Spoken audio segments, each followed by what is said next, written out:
Hello students, welcome to GRD classes. तो आज के इस लेक्चर में मैं डिस्कस करूंगा बायट-सर्वट लॉ के कुछ न्यूमेरिकल जो जेईई मेंस तक के लिए बहुत इंपॉर्टेंट हैं। तो स्टार्ट करते हैं। सबसे पहले कि जो बायट-सर्वट लॉ होता है बच्चों,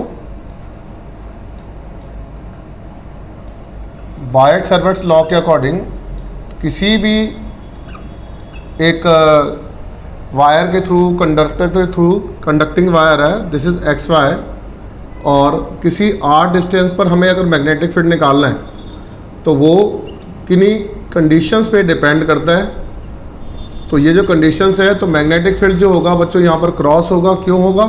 क्योंकि करंट इस तरीके से ऊपर है, थंब करंट है, आर डिस्टेंस है, मैग्नेटिक फील्ड इन्वर्स जाएगी। तो मैग्नेटिक फील्ड अगर इस पी पॉइंट पर निकालना है तो वी कैन से वो I d l sine theta divided by r square इस तरीके से बनता है। तो स्मॉल अमाउंट को जो मैग्नेटिक फील्ड है यहाँ पर इस करंट एलिमेंट के द्वारा, डी एल के द्वारा, तो ये बन जाएगा के times I d l sine theta divided by r square. अब यहाँ पर जो के है वो म्यू नॉट अपॉन 4 पाई है I d l sine theta by r square बन जाएगा। क्लियर है यहाँ तक? अगर मैं यहाँ पर इसी वाले फॉर्मूले में इसकी वेक्टर फॉर्म लिखूँगा तो यहाँ पर मैंने क्या कर दिया है, mu naught upon 4 pi I, यहाँ पर हो जाएगा बच्चों d l cross r divided by r cube बन जाएगा। क्लियर है? इस तरीके से हम इसको रिप्रेजेंट कर सकते हैं। अगर इस तरीके से रिप्रेजेंट कर सकते हैं तो वी कैन से जो किसी भी चीज़ का मैग्नीट्यूड जो होता है, जैसे आपको पता होना चाहिए, अगर ए वेक्टर का अगर हम मैग्नीट्यूड निकाल रहे हैं तो वो एक ही बराबर होगा, तो इसलिए मैंने यहाँ पर नीचे आर क्यूब लिखा है। अब इसका शॉर्टकट कि किसी भी आर्क के थ्रू अगर हमें मैग्नेटिक फील्ड निकालनी है तो उसका मैग्नेटिक फील्ड है, लेट अस सपोज ये एक आर्क है पी क्यू, और इस ओ पॉइंट पर हमें नेट मैग्नेटिक फील्ड निकालना है जब इसके अंदर करंट कितनी पास हो रही है बच्चों? आई। Let us suppose this angle is theta. तो जब इस थीटा के लिए हम इस आर्क बना रहे हैं तो मैग्नेटिक फील्ड होगा बच्चों बी, वो होगा mu naught upon 4 pi I by r with the radius into theta. Clear है? तो ये हमने एक शॉर्टकट बनाया है इसको निकालने का। आप किसी भी आर्क के थ्रू इसका एंगल फाइंड आउट कर लेंगे और आंसर निकाल सकते हैं। तो लेट अस सपोज सबसे पहले ये इस तरीके की एक प्रॉब्लम है, इसका डिस्टेंस बच्चों रेडियस आर है। अब इसमें करंट इस तरीके से पास हो रही है, तो दिस इज करंट आई। तो ओ पॉइंट पर जो मैग्नेटिक फील्ड निकलेगा वो आर्क के द्वारा ही निकलेगा, बाकी सब चीज़ों के द्वारा मैग्नेटिक फील्ड ज़ीरो हो जाएगा। तो ये वाली जो लाइन सेगमेंट है S T U V W, तो एस टी और वी डब्ल्यू के अक्रॉस मैग्नेटिक फील्ड ज़ीरो बनता है। तो ये जो आर्क है बच्चों ये 180 डिग्री है। तो इस फॉर्मूले के अंदर हम पुट कर देंगे mu naught upon 4 pi I by r, theta बच्चों यहाँ पर पाई बन जाएगा, इस पाई से पाई कैंसिल आउट हो जाएगा, तो mu not I by 4 r इसका आंसर बनेगा। क्लियर है यहाँ तक?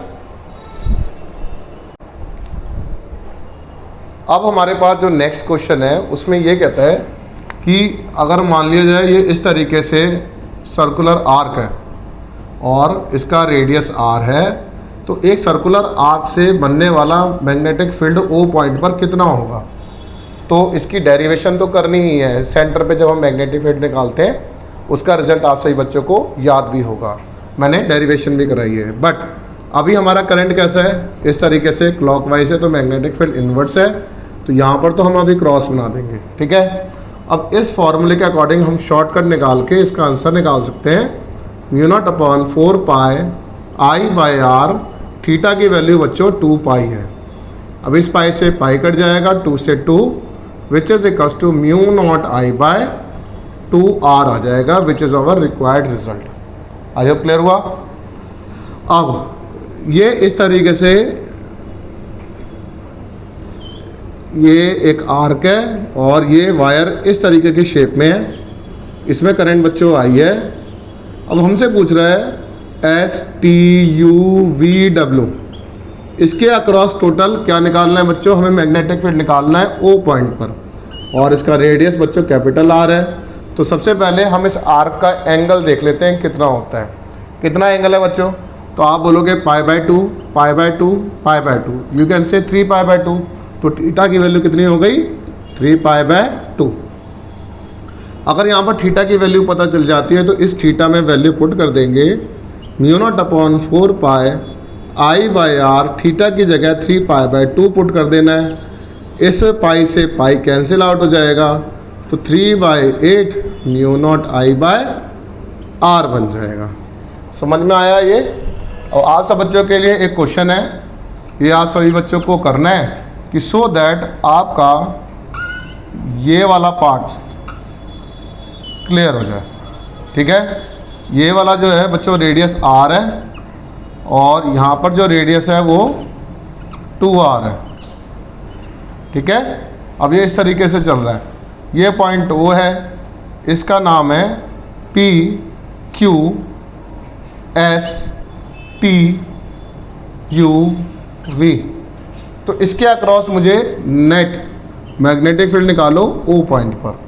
तो पहले इसका पाई हो जाएगा और इसका रेडियस आर हो जाएगा। जब इसका करोगे तो इसका रेडियस 2r हो जाएगा, बट एंगल की वैल्यू पाई रहेगी। इसमें जो करंट है r वाले में वो इन्वर्स है और 2r वाले में आउटवर्ड्स है। तो जिसका रेडियस छोटा होता है उसका मैग्नेटिक फील्ड ज़्यादा होता है। दोनों की मैग्नेटिक फील्ड की एरो इन्वर्स और आउटवर्ड्स है, तो B1 माइनस ऑफ B2 करेंगे। तो आई रिक्वेस्ट ये जितने। अब हमारे पास जो नेक्स्ट क्वेश्चन है उसमें ये कहता है कि अगर मान लिया जाए ये इस तरीके से सर्कुलर आर्क है और इसका रेडियस r है, तो एक सर्कुलर आर्क से बनने वाला मैग्नेटिक फील्ड O पॉइंट पर कितना होगा? तो इसकी डेरिवेशन तो करनी ही है। सेंटर पे जब हम मैग्नेटिक फील्ड निकालते हैं उसका रिजल्ट आप सभी बच्चों को याद भी होगा, मैंने डेरिवेशन भी कराई है। बट अभी हमारा करंट कैसा है? इस तरीके से क्लॉकवाइज है, तो मैग्नेटिक फील्ड इन्वर्स है। तो यहाँ पर तो हम अभी क्रॉस बना देंगे। ठीक है, अब इस फॉर्मूले के अकॉर्डिंग हम शॉर्टकट निकाल के इसका आंसर निकाल सकते हैं। Mu naught upon 4 pi I by r, theta की वैल्यू बच्चों 2 पाई है। अब इस पाई से पाई कट जाएगा, 2 से 2, which is equals to mu not I by 2r आ जाएगा, which is our required result. I hope clear हुआ। अब ये इस तरीके से ये एक आर्क है और ये वायर इस तरीके की शेप में है। इसमें करंट बच्चों आई है। अब हमसे पूछ रहा है STUVW, इसके अक्रॉस टोटल क्या निकालना है बच्चों? हमें मैग्नेटिक फील्ड निकालना है O पॉइंट पर और इसका रेडियस बच्चों कैपिटल R है। तो सबसे पहले हम इस आर्क का एंगल देख लेते हैं कितना होता है। कितना एंगल है बच्चों? तो आप बोलोगे pi by 2, pi by 2, pi by 2, you can say 3 pi by 2। तो थीटा की वैल्यू कितनी हो गई? 3 पाई बाय 2। अगर यहाँ पर थीटा की वैल्यू पता चल जाती है तो इस थीटा में वैल्यू पुट कर देंगे, mu naught upon 4 pi I by r, theta की जगह 3 पाई बाय 2 पुट कर देना है। इस पाई से पाई कैंसिल आउट हो जाएगा, तो 3 by 8 mu not I by r बन जाएगा। समझ में आया ये? और आज सब बच्चों के लिए एक क्वेश्चन है, ये आज सभी बच्चों को करना है कि सो दैट आपका ये वाला पार्ट क्लियर हो जाए। ठीक है, ये वाला जो है बच्चों रेडियस r है और यहाँ पर जो रेडियस है वो 2r है। ठीक है, अब ये इस तरीके से चल रहा है। ये पॉइंट वो है, इसका नाम है P Q S T U V। तो इसके अक्रॉस मुझे नेट मैग्नेटिक फील्ड निकालो O पॉइंट पर। तो पहले इसका पाई हो जाएगा और इसका रेडियस r हो जाएगा। जब इसका करोगे तो इसका रेडियस 2r हो जाएगा, बट एंगल की वैल्यू पाई रहेगी।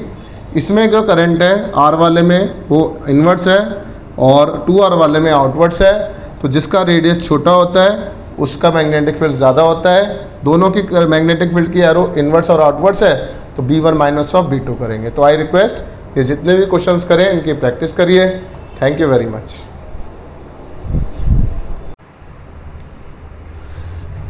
इस वाले क्वेश्चन में हमें टोटल मैग्नेटिक फील्ड निकालना है इस वाले लूप से। तो this is P Q, this is S। तो एक है QSP और एक है PQ। तो ये करंट आई पूरे लूप के अंदर चल रही है। अब हमें इस ओ पॉइंट पर नेट मैग्नेटिक फील्ड निकालना। तो सबसे पहले ये जो पी क्यू कंडक्टर है, पी क्यू वाला कंडक्टर यहाँ से ओ पॉइंट से किसी डिस्टेंस पर है, तो ये डिस्टेंस फाइंड आउट करना है, but it is given that हमें ओ क्यू ओ पी की बराबर दे रखा है, दैट इज़ आर।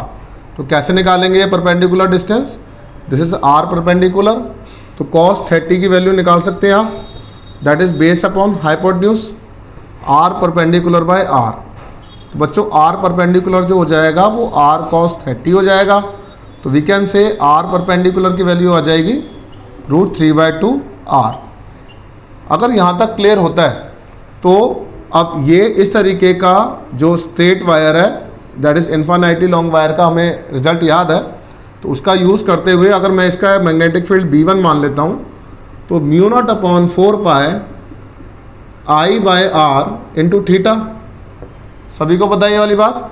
अब ये जो थीटा है ना यहाँ पर, ये sine alpha plus sign beta बन जाएगा, ठीक है। अब ये आर परपेंडिकुलर है, तो μ0/4π I/r की जगह आर परपेंडिकुलर √3/2, ठीक है ना, इंटू आर हो गया। अब ये हो जाएगा साइन 30 प्लस साइन 30, सही है। तो which is equals to 2 sine 30 हो जाएगा। तो μ0/4π 2I/√3r साइन 30 बच्चों जो होता है दैट इज हाफ, ये भी हाफ हो जाएगा, ठीक है ना। अच्छा हाफ हाफ 1 बन गया, तो ये 1 बन गया, तो 2 टाइम्स μ0/4π I/√3r हो जाएगा। This is magnetic field B1। Clear. अब इसके अक्रॉस मैग्नेटिक फील्ड चाहिए। अब π/6, अब 30 डिग्री बेसिकली किसकी बराबर होगा? π/6 हो गया। अब π/6 प्लस π/6 जो है वो 2 बार हो जाएगा ना, ठीक है, तो दैट इज साइन 60 बन जाएगा। तो यू कैन से 2π में से, अब ये जो वाला एंगल है 30 दैट इज 60 डिग्री मान लेते हैं ना, तो 60 डिग्री जो होता है कितना होता है? π/3 की बराबर है। π/3 कैंसिल कर देंगे, इसमें से एलसीएम ले लो, दैट इज़ 5π/3 बन गया। अब ये वाली आर प्रॉब्लम बन गई, तो इसके अक्रॉस मैग्नेटिक फील्ड B2 मान लो। क्या होता है बच्चा फॉर्मूला? μ0/4π I/r और दैट इज थीटा। थीटा की वैल्यू कितनी है? μ0/4π I/r, यू कैन राइट 5π/3। बच्चों पाई से पाई कैंसिल हो गया, तो 5/12 μ0 I/r, ये हमारा B2 हो गया। और दोनों मैग्नेटिक फील्ड अंदर की तरफ है, तो दोनों को ऐड अप करके आप फाइनल रिजल्ट निकाल सकते हैं, B1 plus of B2। I hope कि आप इतना पार्ट खुद ऐड करके अपना फाइनल आंसर निकालिए। Thank you very much.